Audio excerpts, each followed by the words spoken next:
Korwa Gujarat housing બોર્ડમાં આવેલ મકાનો ઝૂંપડા તોડી પાડતા વૈકલ્પિક વ્યવસ્થા કરવા બાબત કલેક્ટરને આવેદનપત્ર. કોરવામાં આવેલા લગભગ 150થી વધુ કાચા પાકા મકાનો ગુજરાત હાઉસિંગ બોર્ડ તેમજ વડોદરા મહાનગરપાલિકાની ટીમ દ્વારા તોડી પાડવામાં આવ્યા છે. અમે છેલ્લા 60 વર્ષથી વસવાટ કરીએ છીએ અને અમારા બાળકોનો અભ્યાસ કોરવાની શાળામાં ચાલુ છે. તેવા સંજોગોમાં ગુજરાત હાઉસિંગ બોર્ડ દ્વારા અમારા મકાનો તેમજ ઝૂંપડા તોડી પાડવામાં આવ્યા છે. અમને કોઈ પણ વૈકલ્પિક વ્યવસ્થા આપવામાં આવી નથી. અમે વડોદરા મહાનગરપાલિકામાં મકાન માટે 5000 રૂપિયા બેંક દ્વારા ભરેલ છે, પરંતુ અમને કોઈ મકાનની ફાળવણી કરવામાં આવેલ નથી. જેથી આજે આમ આદમી પાર્ટીના વિરેન રામીને સાથે રાખીને અમારી કલેક્ટરશ્રીને નમ્ર વિનંતી છે કે અમારી લાગણી અને માંગણીને ધ્યાન આપીને અમોને વડોદરા મહાનગરપાલિકાની અફોર્ડેબલ હાઉસિંગ, પ્રધાનમંત્રી આવાસ યોજના, મુખ્યમંત્રી આવાસ યોજનામાં મકાન ફાળવવામાં આવે, જેથી અમો પરિવાર સાથે શાંતિથી રહી શકીએ તેવું આવેદનપત્ર કલેક્ટરને આપ્યું. રિપોર્ટર રાહુલ રાજપૂત.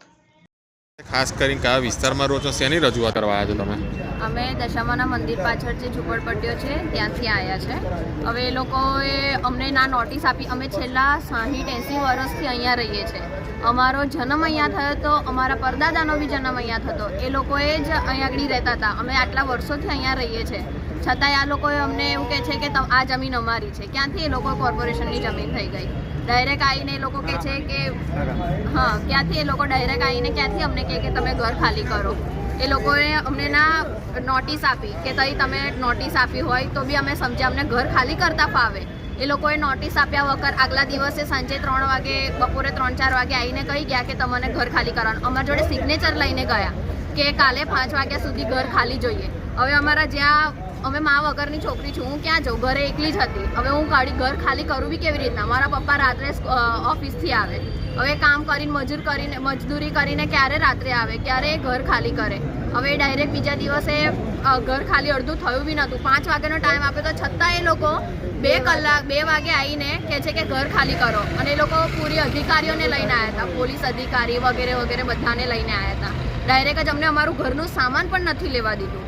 અમારા ઘરના પતરા, બધું જ વસ્તુઓ ઘરની સાધન સામગ્રી બધી જ એ લોકોએ કચ્ચન ઘામ કરી દીધી. અમે લોકોએ અમારો ન્યાય માંગ્યો તો એ લોકોએ અમારો ન્યાય બી નહીં સાંભળ્યો. અમને બસ સરકારને એ જ ન્યાય છે કે અમને ઘરની બદલે ઘર જોઈએ. પાસે આવેલા 60 વર્ષ જૂના કાચા પાકા 150થી પણ વધારે મકાનો વડોદરા મહાનગરપાલિકા અને ગુજરાત હાઉસિંગ બોર્ડની સંયુક્ત કામગીરીથી જ્યારે તોડી પાડવામાં આવે છે, ત્યારે એની પર બુલડોઝર ફેરવવામાં આવ્યું છે. ત્યારે અમે કહીએ કે દાદાનું બુલડોઝર ચાલવું જોઈએ, પણ ક્યાં ચાલવું જોઈએ?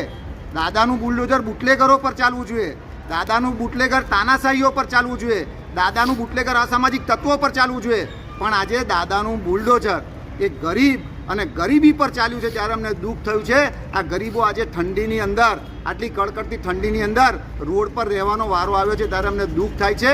કારણ કે આ લોકોએ 5-5 હજાર રૂપિયા કોર્પોરેશન ભરી દીધા છે, તેમ છતાં હજુ સુધી અમને મકાનનું કોઈ જગ્યાએ નથી મકાન ફાળવવામાં આવ્યા. ત્યારે અમારા આજે કલેક્ટરશ્રીને વિનંતી કરવામાં આવી છે કે વહેલામાં વહેલી તકે આ લોકોને ઝૂંપડાની જગ્યાએ મકાન ફાળવવામાં આવે.